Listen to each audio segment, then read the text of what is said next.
Welcome, one and all, to The Late Show. I'm your host, Stephen Colbert. I just want to start off tonight by saying happy Cinco de Mayo, everybody. For those who don't know, Cinco de Mayo is the day a coworker in a problematic hat is going to invite you out for margaritas. Larry, you seem nice, but I don't want to go for drinkos. We are not amigos. We are at best acquaintances del work. This Cinco de Mayo is extra special because it happens to fall on Taco Tuesday. Really? And there's some festive deals to be had. Taco Bell is offering free Crunchwrap Supremes, and 7-Eleven has a BOGO on burritos. And I'm guessing if you eat more than one 7-Eleven burrito, you go into the hospital. But of course, it's fun. It's fun celebration. Of course, the big story remains the war in Iran. It's tragic and confusing, and I don't want to talk about it anymore, so stop it. Off the war. Thank you, nice hands. Because we got other stuff to think about, okay? It's already May. Are we getting a house on the shore this summer? Or are we gonna really splurge and get a whole tank of gas? So now, against my expressed wishes, it is time for another Hormuz news you can use. Would rather drink booze.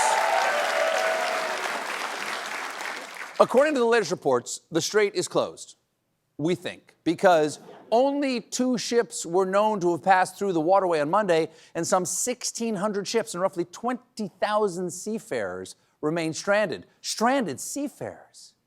You know what that leads to: scurvy, cannibalism, and lonely sailors fashioning Dutch wives out of rags and soap.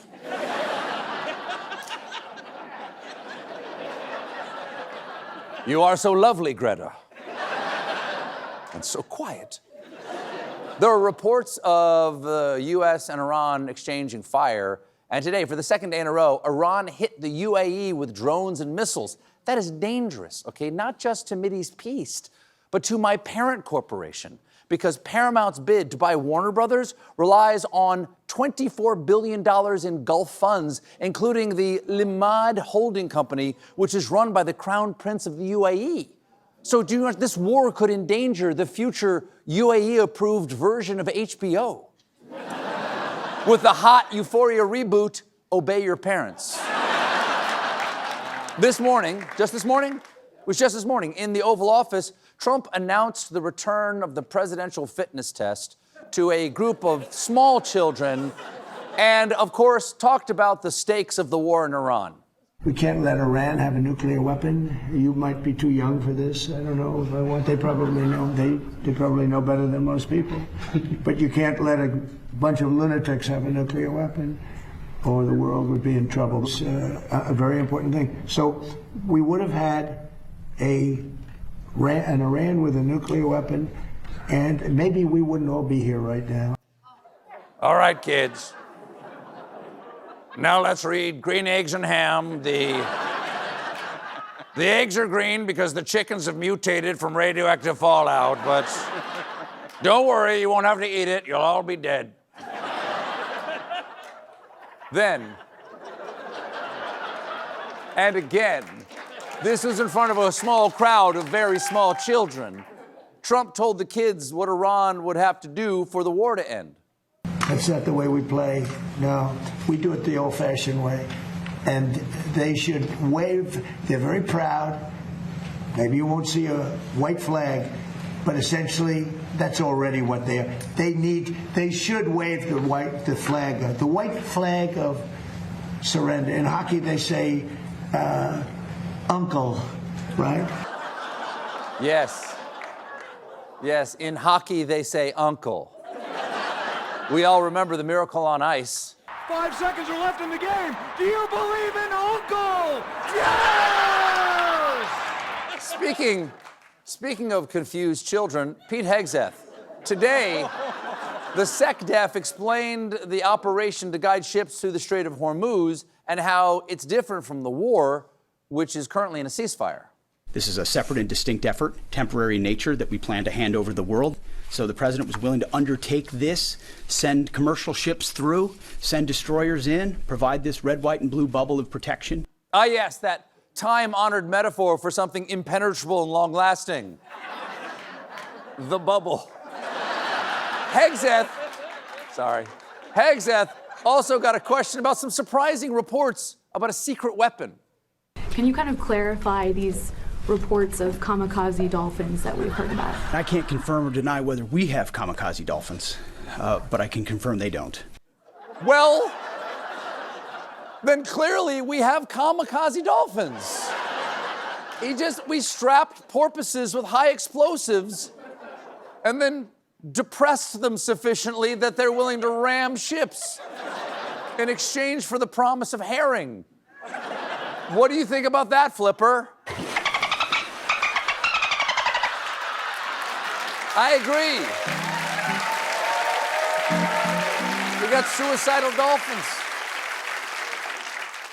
As Trump's war in Iran drags on, the world economy is not happy, and consumers are feeling the pinch all over. In fact, thanks to the higher gas prices, Domino's reported lower than projected sales.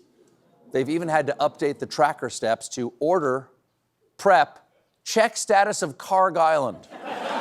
Thanks to high jet fuel prices, airlines are also in trouble, and now Delta is eliminating all food and beverage service on 450 daily flights. Losing food and beverage service is going to be a huge adjustment. It means no more returning from the bathroom like this.